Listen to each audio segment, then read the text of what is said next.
Kosher Terroir. I'm Simon Jacob, your host for this episode from Jerusalem. The following is a conversation with Sam Baum, the new young winemaker and co-owner of Family Baum Winery. Where many of us only dream of owning our own winery, Sam, a London-born young man, made Aliyah, served in the IDF, fell in love with the land of Israel, and married his wife and winery partner Rifka. He searched out and found work in a renowned Judean Hills winery, learning from the bottom up the skills he would need to realize his dream. For the last few years, he has planted and maintained a new vineyard for his employer, but continued to dream of creating his own personal brand, planting his own vineyard to source grapes for his and Rifka's own family winery. He actually just completed production of Family Baum's second vintage, from grapes they purchased until their own vineyard is built. He continues working hard towards that goal and is close to acquiring land for that vineyard's development up north in the Golan. Sam is incredibly passionate about Israel, the vines, and creating kosher wine. He has overcome many challenges and continues to be single-minded in his pursuit of his dream. Please sit back, relax with a glass of kosher wine, and listen to our discussion of pursuing one's dreams. Hey, Sam. Thank you. Hi. Thank you very much for being on the Kosher Terroir podcast. Thank you. Thank you very, very much for having me. It's Really a big pleasure. honor. The reason I wanted to speak to you is that you're pretty young. You have there's so many wine lovers out there that have this dream of owning their own winery. Yeah, and sure. So many have had this dream, especially ignited by being in Eretz Yisrael. Okay, being in Israel. By touching the grapes and touching the vines and what have you, it ignites that in quite a number of people. Yeah. You being a young guy who seems to be living so many people's dream right now. I'm wondering for you. I'm just trying to live my own. I know. But let me tell you, there are so many people who have this dream, including myself initially. Now I'm not so sure, but not because I don't want to be involved in wine, but I'm not sure I would limit myself to one winery. But my question is this: for you, when and where did that dream start? Okay, so a tiny bit of background on myself. Please. I came here when I was 18 years old. I did a year in Yeshiva Hakota. And then I wanted to go into the army, and my mother said, you have to wait another year, do another year of yeshiva. Anyways, I didn't want to stay where I was. I looked for an Israeli place, and I went to a place called Bnei David in Eli, which is a mechina. And that was the first time I actually realized that I'm part of a nation who has a portion of land which belongs to it.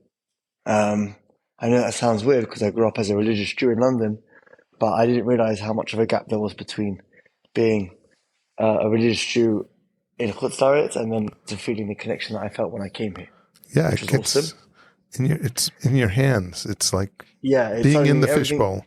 Yeah, everything suddenly becomes very, for me anyways, this is what I experienced, very real. And I felt a very strong connection, especially out of the three things that we were taught, which was Am Yisrael, Eretz Yisrael, and Torat Yisrael. So I felt a very, very strong connection to Am Yisrael and to Eretz Yisrael. And the next step was going to the army and to protect the land and to protect the people, which I did for 5 years.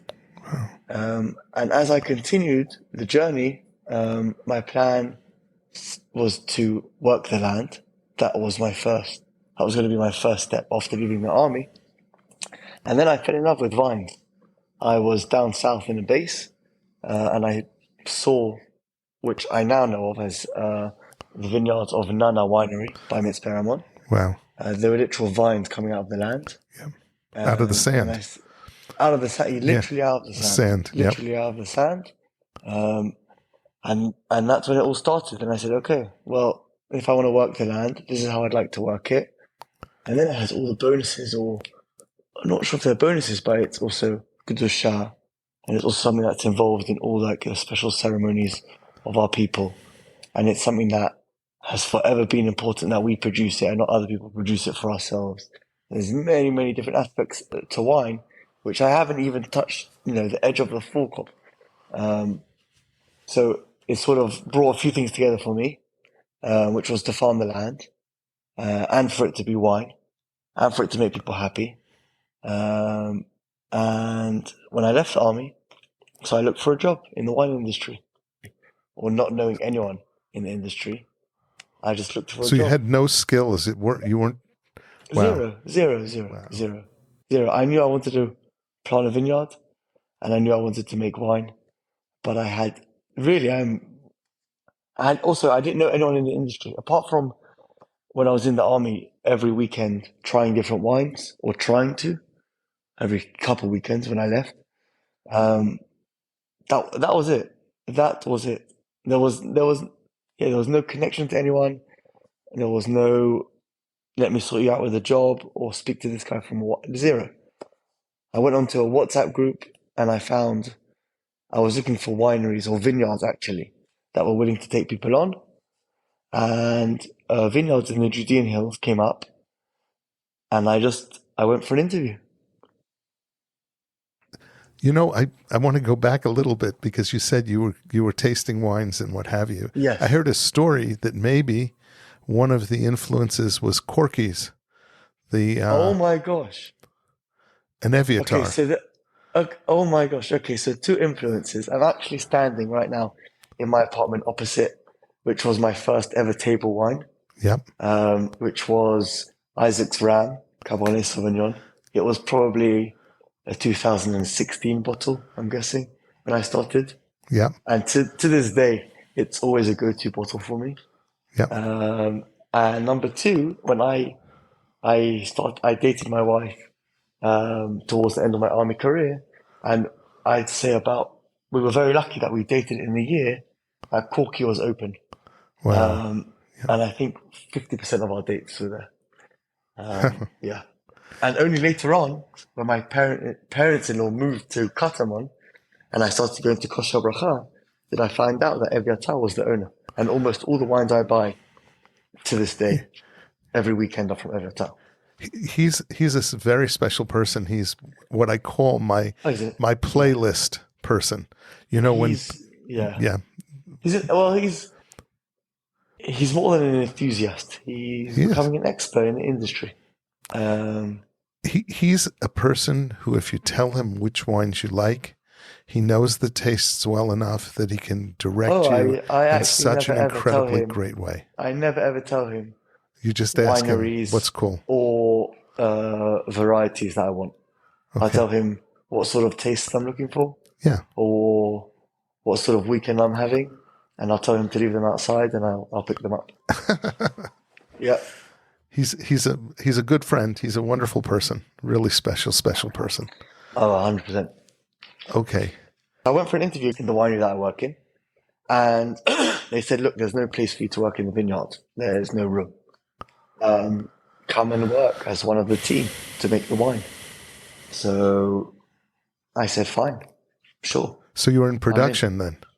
I started in the warehouse because I started in November 2018, which to me back then meant absolutely nothing. But now I understand November is the end of the harvest. Right. So I folded boxes, organized pallets, bottled wine, organized the warehouse, a bit of wine work in March with the first blend or second blend. And then my first real true harvest was 2019. That was a full harvest. And I really started to understand a bit more. And someone came along into the winery and basically said, if there are bad wine, I'll say it politely. He said, if there are bad grapes, there's bad wine. That was basically the only line He said when visiting the winery. And I said, right, if that's the truth, then how do I get into the vineyard? And it just so happened that after the harvest of 2019, beginning of 2020, the winery that I work in was looking to expand their vineyards from 200 dunam to almost 400 dunam. And I slotted in, and I worked for 3 years. 2020, I managed to do what my dream was to be in the vineyard for the growing season from March to August, and then to be in the winery August through to November. And then once we had already planted the 400 dunam, so 2021, I was full-time vineyard, 2022 full-time vineyard. But for the first 3 years, I was in charge of all the water, all the fertilizer, all the pumps. And slowly but surely, my boss gave me more and more responsibilities as the years went on. But I'm telling you that I went into the vineyards. I didn't even know what a tooth joint was, which is how you join two pipes together, Right. for instance. I had no idea. I'm serious. Not a clue. Not a clue. Not a clue. I come from Hendon in London, where everyone works white collar. I had not a clue. So Not a clue. do you know Richard and Hannah Davidoff? Yeah, I do know the Davidoff. Okay. They're friendly with my brother-in-law, actually, Ari Sofa. Oh, Yeah. okay. That's your brother-in-law. Very cool. All right. So you came in with no skills, and Zero. you were thrown into an incredible environment Opportunity. where you just got to really work on every little piece of the skill set. That's it.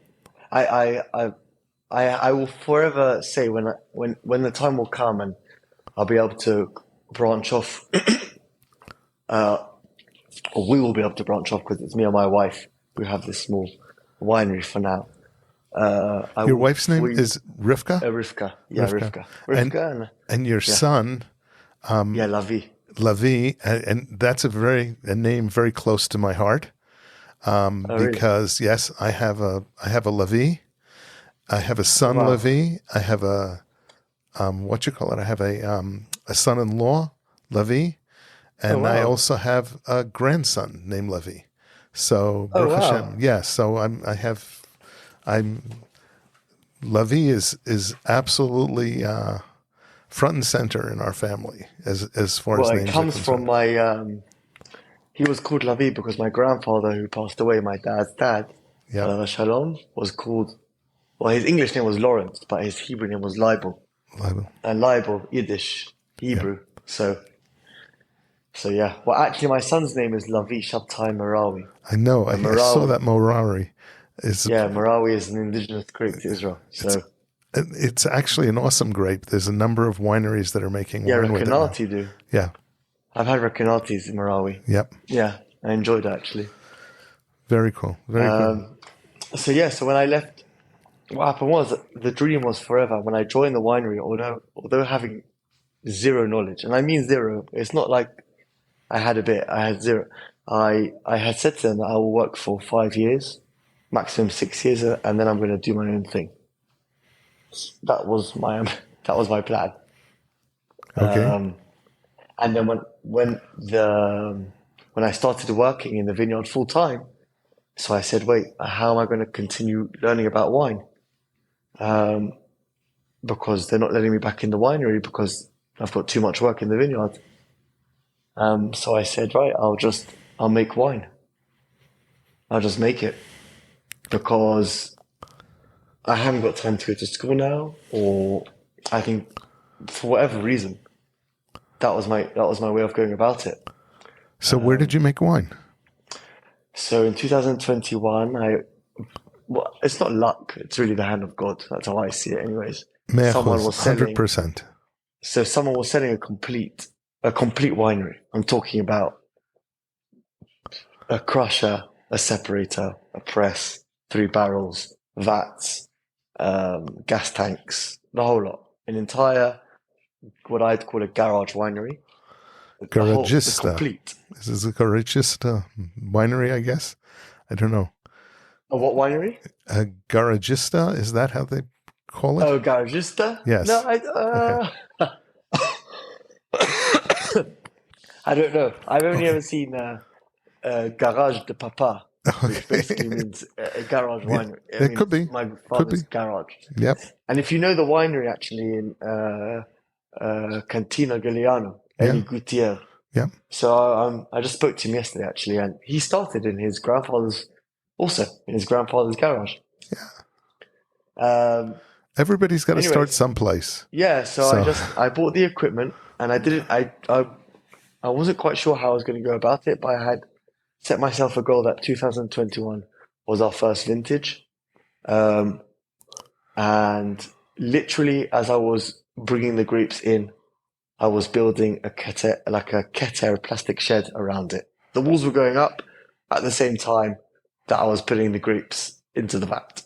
Literally. Wow. Literally. And people said to me, you can't do this and you can't do that and it won't work. And yeah, the first year I threw out 300 liters of wine because I had almost no temperature control. And I never actually planned to sell my first wine. I had said to myself that I'll sell my first bottle when Lavi's bar mitzvah. That was the vision. And then I actually met Avi Moskovitz, who is the owner of Beer Bazaar. Yeah, sure. So he gave us some amazing advice. We know his daughter; she lives here near us. Okay. Esther, and he said to us, if your wine is drinkable, then you should start getting your customer base. You should start growing your customer base, your family, your group. You should start because you have to start somewhere. And he had tasted our wine, and he said, this is nice wine to drink. It may be not exactly what you want to grow or exactly the varieties you want to use, and you may not have grown the grape for your wine, but get it going. And I have to say it's one of the best pieces of advice that we've had, because it forced us into the whole branding and the company and what our vision is.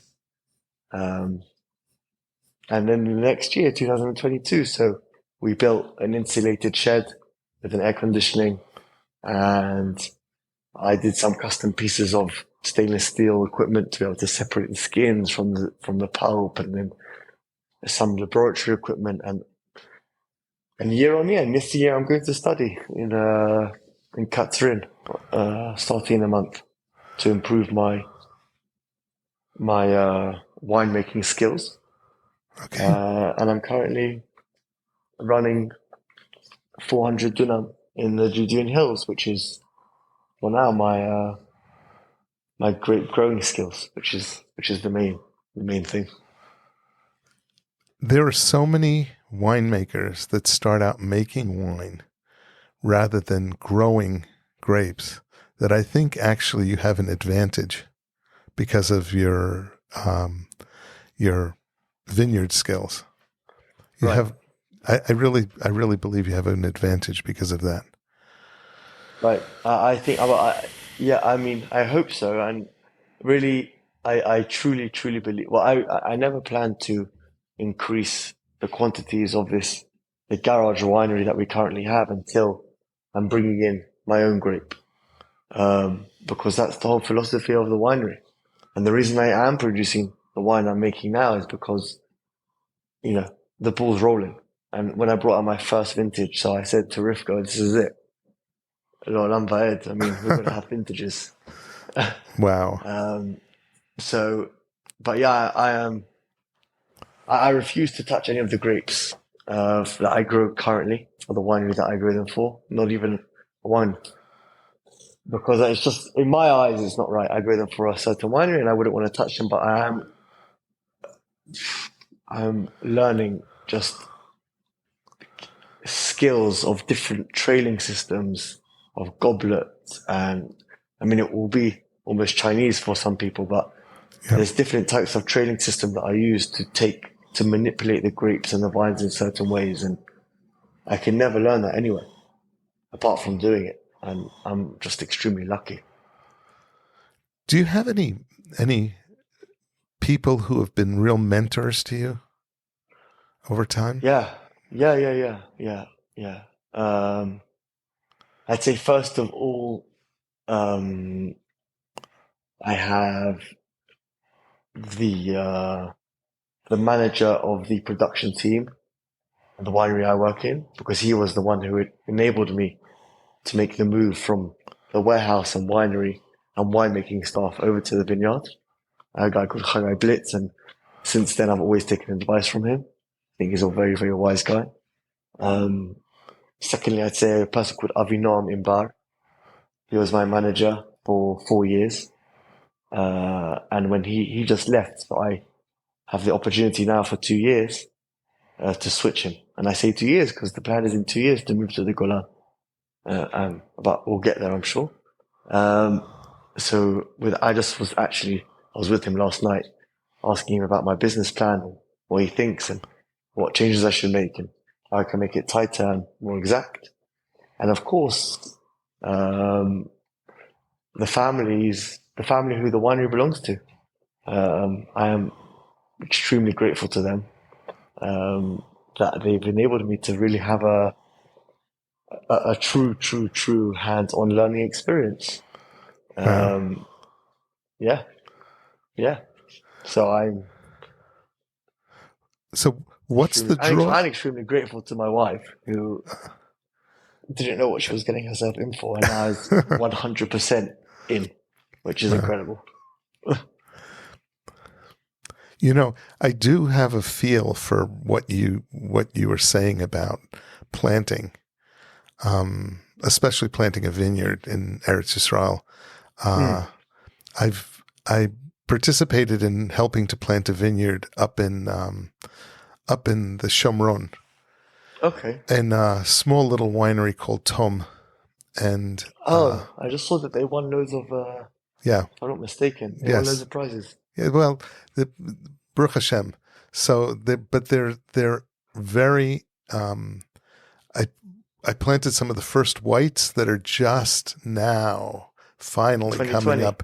No, it was actually 2019, 2020. 2019, 2020, 2020. And they're just coming up for for production now. Yeah. And it's an amazing thing to plant something and then go back and actually harvest the grapes, help in harvesting. 100%. And actually then tasting the wine. I mean, the kotzim in your hands are like, it's not the easiest thing to plant grapes or plant vines. But it's and to climb on I did a lot of manual work in that. It wasn't anything that was automated. So we were climbing on our hands and knees, planting these things, planting these vines. But it was incredibly fulfilling, and I can't think of any better thing to do, especially the week of Tisha B'Av. Because they left things to the last minute to be able to plant so they could get it in under Tu B'Av. Yeah. Well, I just think I'm sure we're not the only winery who has this as one of their main goals or their main slogans, is that the wine is the sole manifestation of the vineyard. I mean, that's something that's extremely special with wine, because most fruits, once they're picked, you eat them and you may cook them, but that's it. Whereas wine, it has a whole nother life cycle. And its whole life cycle and everything that it has to express is literally what the vineyard had to offer. That is the most spectacular, incredible, sort of emotional thing that can connect the ground to the people. And that's why our actual slogan of the winery is Ohavei Am Va'aretz, lovers of the land and its people. Wow. And wine is something that can it can connect the two. We want to connect the two. We are obsessed with both.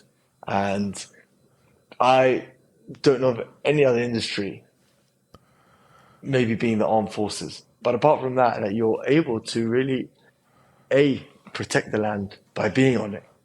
and look after it by planting it, and then take all of that and serve it to someone in a bottle is just gives me the shivers. So, I mean, it's a hard industry, and we're set on doing both ends of it, both the vineyard growing A and then the winemaking B. It's a full circle. Well, it's a spiral that goes up, which is something that's even more special. But yeah. So you're in your this was your second vintage now?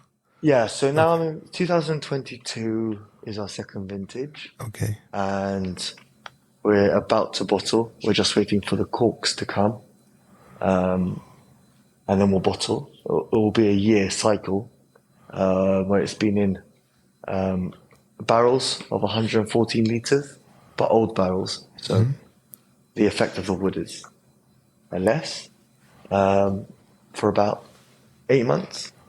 And now all three barrels are a bit less, are sitting together in a 400-litre tank, sort of getting to know each other. And in about 2 weeks we'll bottle, and then a month later we'll label.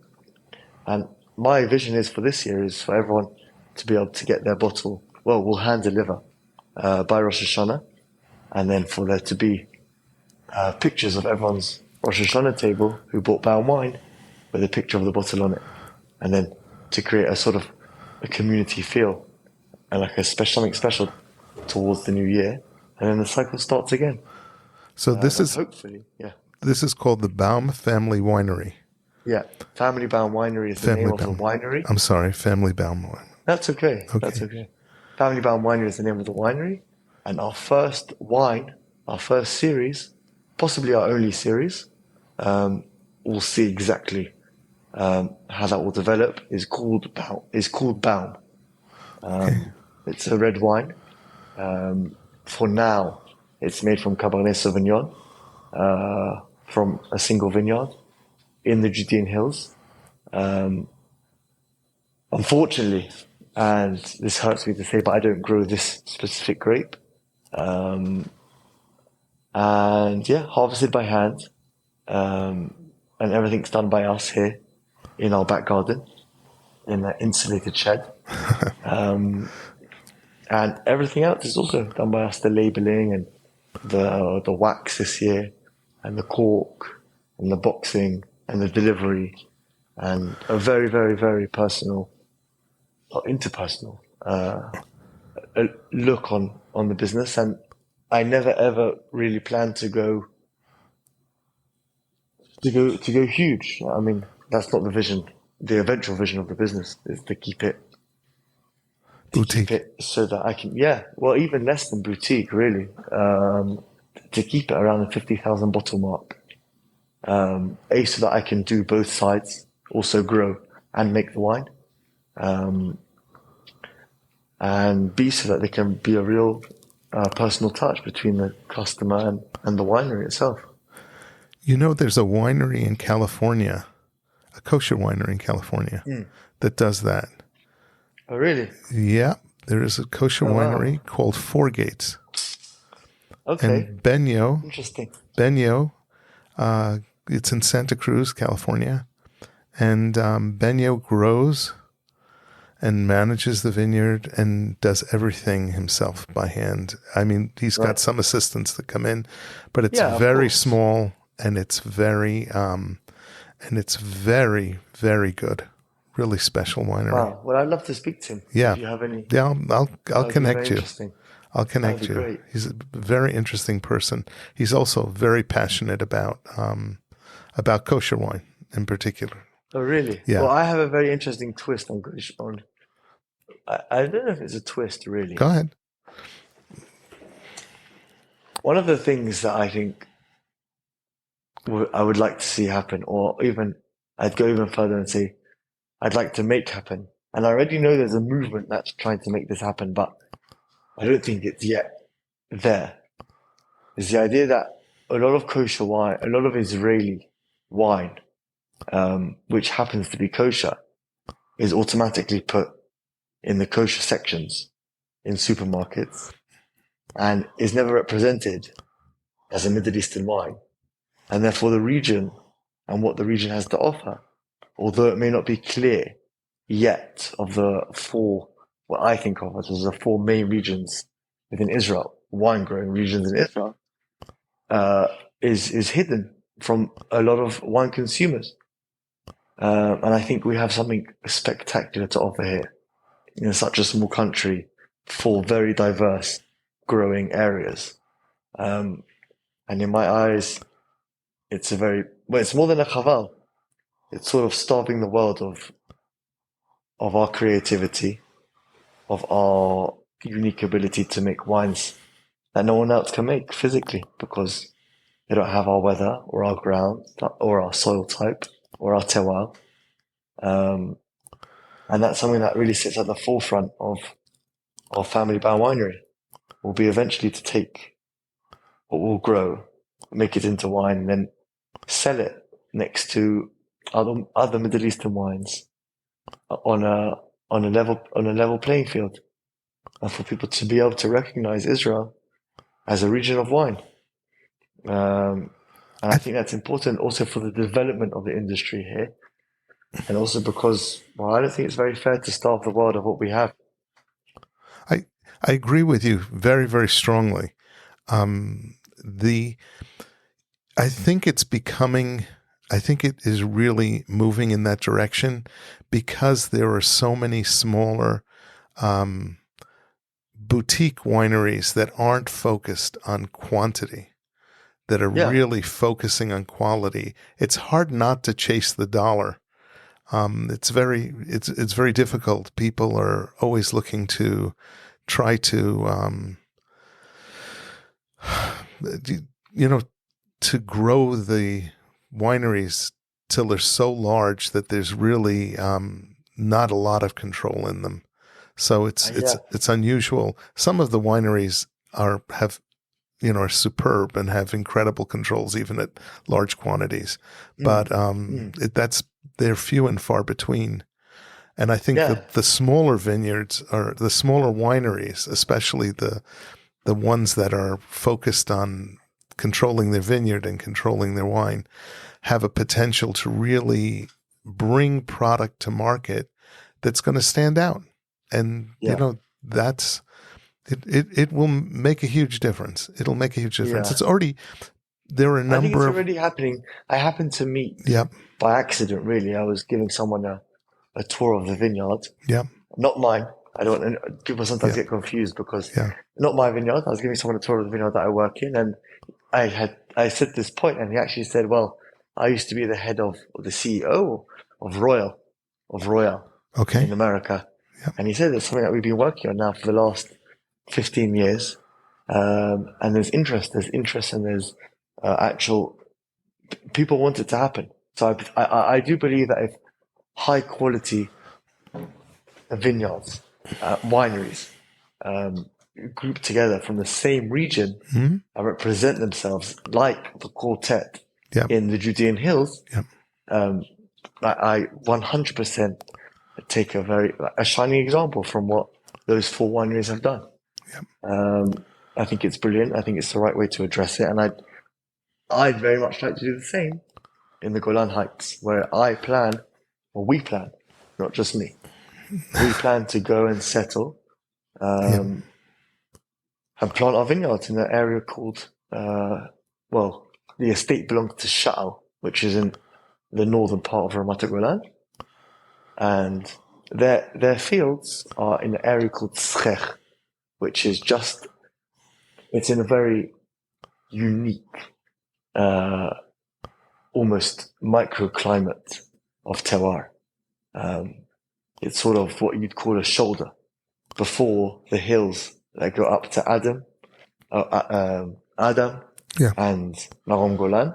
Yeah. And it's before you drop down towards Katrin or towards the Emek, sitting at around 870, 890, with rich soils and low humidities, and deep winters and cold nights, which are all the things which I was looking for. Yeah, and not surrounded not surrounded by any other vineyards, really. There's a plot in the middle and sort of sits by itself. So, wow. I was going to ask you what drives you to the Golan. What's driving you up there? Well, so it's the terroir. It's the terroir. The terroir drove me. Is driving us. We're currently working very hard to make it happen. And the plan is January 25 to move to the Golan. We're currently conducting meetings in order to be able to raise, to make it happen.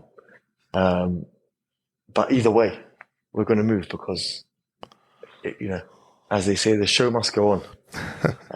We hope people join us and make the road slightly less bumpy. But yeah, I just think it's spectacular, and I think the world is yet to see it, let alone Israel. I'd like to be part of that area, and really create spectacular, unique wines which just physically cannot be made anywhere else. What challenges are you facing? I think there's a few challenges. I think it's the ability to have someone or a few people join us who are also passionate about the project. I can see how it will work. I can understand that this isn't a pipeline dream, but this is a vision which has the opportunity to become a legacy.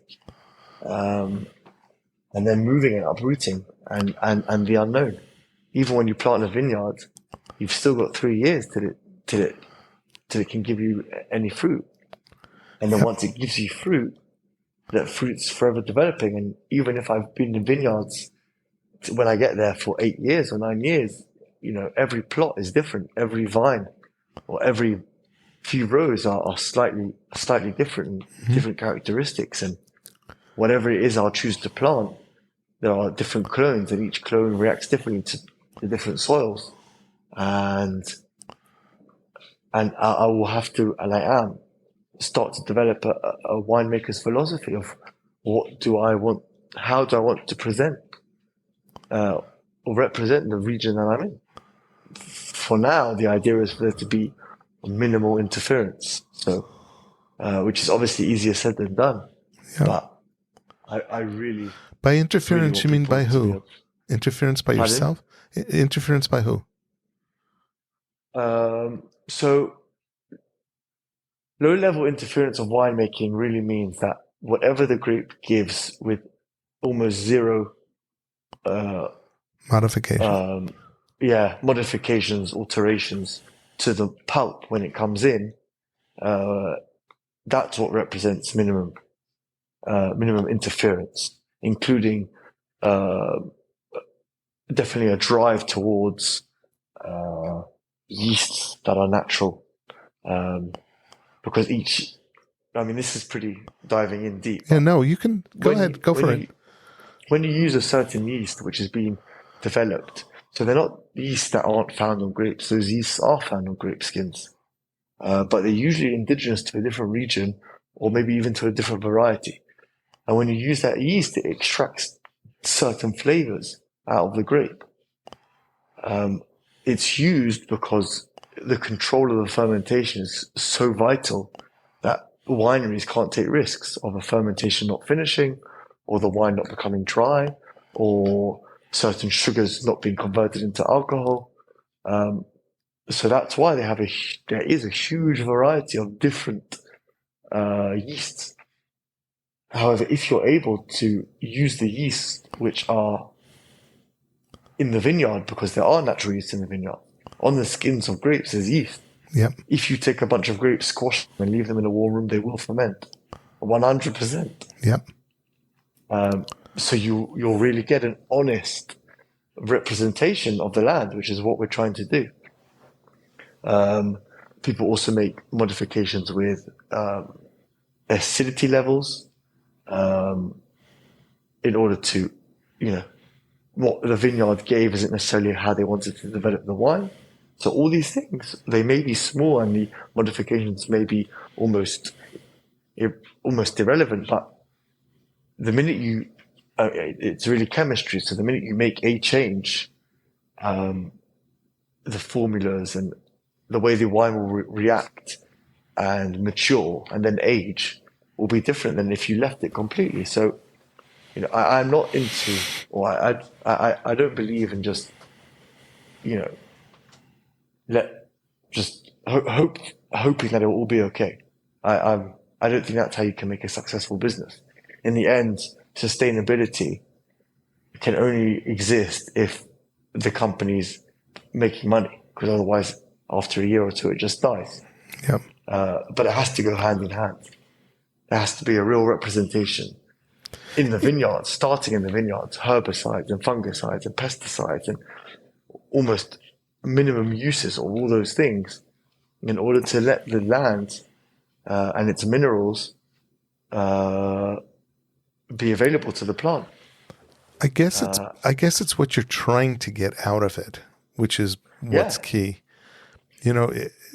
Each of those things has a place, but it depends what you're using it to try to achieve. And I think what you're saying very clearly is that you're trying to achieve the taste of exactly what would come out of that land. That's it. I want people to be able to eventually say, whatever it will be, a Syrah from the north of the Golan Heights, because it has these characteristics. That's the goal. Because when that happens, then you are unique to the region. You can't take the land from Ramat Golan and put it in the Judean Hills and vice versa. You can't take the climate either.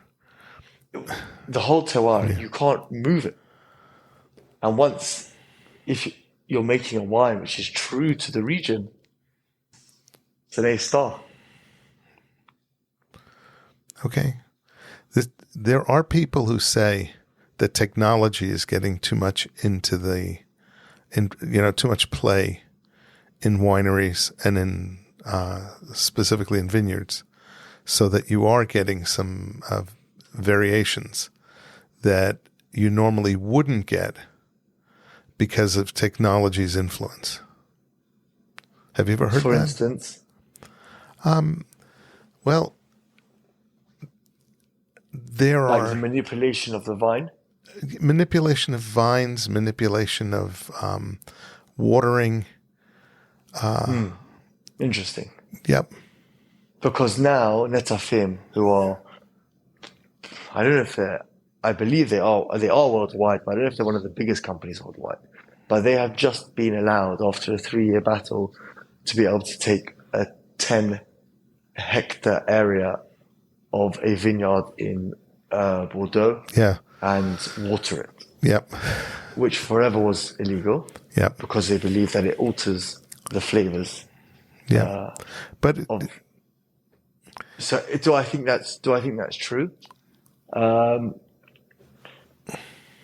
think on the one hand, you can't let your vines just die because you chose not to water them. You're talking about vines, though, that are much, much older, and they're going through changes in climate. I mean, what was planted and what was experienced in climate before is not what seems to be being experienced now. I don't know whether there is, climate change or whatever you want to call it going on, but it seems like there's a lot of movement towards varietals that are more hardy in warmer climates. Well, I think there's a move, especially in Israel. Yeah. And I can mainly speak about the Israeli industry because that's where I've been now for 5 years. Yeah. And that's what I know. There is a big move in the last probably 6 years. If you're looking at when they started to plant the varieties to the region like the south of France or regions, or the varieties of south of France or the varieties of Tuscany, rather than the varieties of Bordeaux. Yeah. Which in my eyes, which is, only a few years in the industry, I mean, really only a few years, is the right move. Yeah. Because, as we said, you not only can't you ignore the terroir, you have to work with it. Mm-hmm. And if you want to work with it, then you should really put a variety which is appropriate for drinking in that climate when it's made into a wine and for being grown in that climate. And if you're struggling to grow something and it's taking you a lot of effort to bring it to its full potential, then maybe that means that it's not necessarily the right grape for that area. Yeah. So I mean, I don't know if that's just technology or to do with survival of the fittest and adaptation. And there's a big difference between trends and phases and an actual change in the market. I hope that in 50 years that there will be an Israeli grape, which will be planted as one of Israel's most popular varieties.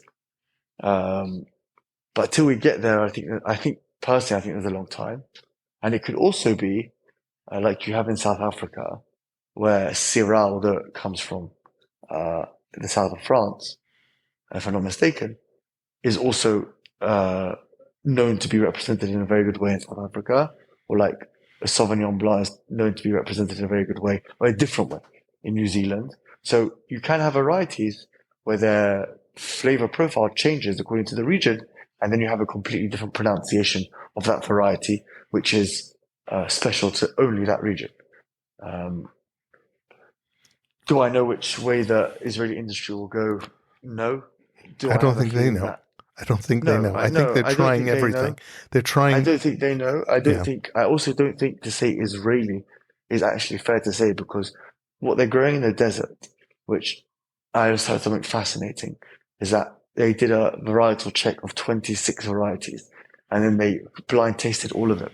And their favorite white was French Colombard, which we to this day know as a grape that isn't necessarily producing fantastic wines. For some reason, it works there. Yeah.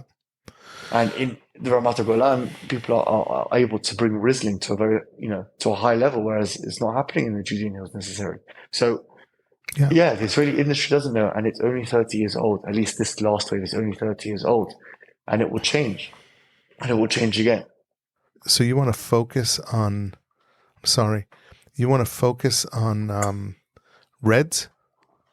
Yes. So the idea is for us to focus on a red wine which is, let's say, matured for a year and a half at home or in the winery, and then released to the market probably 2 years after it's been picked. That's the idea. That's sort of the vision. The grape that I'm looking at right now is a grape that's relatively popular, but I want to trail it in a certain way. Trailing is when you train the vine in a certain way. I'd like to trail it in something that isn't necessarily widely used here in Israel yet, and they'll, by doing that, bring out different expression of the grape. But that will happen, please God. All being well, we're talking about planting our first 10 dunamim, which is 1 hectare. Anyone who's listening who works in hectares, and acres, 3 dunamim is 1 acre, if I'm not mistaken. 3 or 4, somewhere between. 3 or 4, yeah. So our first 10 dunam, we're hopefully planning in the summer of 25. So in a year and a half. Okay. But yeah, that's the vision, is to plant not necessarily a bombastic deep red, but a red with a lot of elegance and definitely deep pronunciations and manifestations of the vineyard that it was grown in. That's for sure. I'm really impressed with your with where you're trying to go with this, and that you have a passion to I've heard many great winemakers working on wines and working very hard on wines to get what they want out of the grapes that they buy or grapes that they've, that they're dealt. But the whole idea of training a vineyard a certain way, there are a number of really good winemakers in Israel who are focused on that, but it's not it's refreshing to hear that again. It's refreshing to hear somebody who's really focusing from the basics up. Yeah. I mean, and I'll say it again, and I truly mean it. I'm not saying it to try to be humble or anything. I really am very, very few years in the industry, and relatively young for the industry. But our entire mission is just to take what the vineyard is able to give. And it's not necessarily the vineyard, it's more the terroir, what it's trying to say, and make that into the wine. And that can only happen when I know that the vineyard that I'm planting will basically almost never be taken away from Family Baum. Because unfortunately in Israel you have many different rules, sort of making it impossible almost to buy agricultural land. And then you have many, many, many, many wineries, if not the majority, buying in a grape. And actually what we wrote in our business plan is that a winemaker may ask for a grape to come at the end of the day in a certain way, a certain sugar, a certain density or certain bricks, a certain pH level, a certain amount of grapes per dunner. But how the grape got there, the winemaker almost has no control over it. Yeah. And I wrote that, you wouldn't really want to say to someone, bring up my kid. I'd like him to turn out like this when he's 18 and not knowing how he got there. So, that wouldn't sit with me so well. So that's the same way I look at sort of my kids in the vineyard is you've got to know when they pruned and how they pruned. And you've got to know when they took shoots off, and you've got to know when it was flowering and how many leaves there were there, and if you did windowing, when you did windowing, at what stage. And I mean that's the wine. That's the wine. That's you can't take a bad cut of meat and make it into a great steak. It's not happening. Yeah. You can try and dress it up, but that disappears very quickly. Yep. And so that's why we're desperate to move to the Golan and own an estate. And from that estate, make fantastic wine, which really, truly represents the vineyard. And my dream is for people to be able to say, have you been to the Family Baum Winery, but have you been to the Family Baum Vineyard? And yes, from there he makes fantastic wines, but let the vineyard be at the forefront. And I know I'm not singing this tune alone, but I also know that winemakers who are the actual vintners or growers, I most certainly will not call myself a vintner, but growers of their own plots are few because of time, because of the way the industry is built, because of many things. But that's something that I'm prepared to, that's a red line. No, it might be a red line. If it's a difficult choice, it's a difficult road, but it doesn't sound like you've been taking the easy way until this point in time. Excuse me. Right. No, I mean, no. Yeah. I actually did get stuck in. I actually did taste your first vintage. Thank you. No, I actually did taste your first vintage, and I really liked it very much. I especially love, by the way, your label, which is just awesome. Thank you. That's really the brainchild of Rifka. Okay. The idea of... I'm not putting down the wine. The label didn't sell me. It's the wine that sold me. But the label is just so interesting and beautiful. And thank you. I love the fingerprints that form the tree. Yeah. That's brilliant. Yeah, that was really Rifka's idea because Baum, and we've written it on our post, but Baum is German for tree. Right. And so we took mine, Rifka's, and Aliyah, our son's fingerprint, and made that into, you saw the label. Yeah. And for me, it was extremely important for the wine name to be written in Hebrew, to be unapologetically Israeli.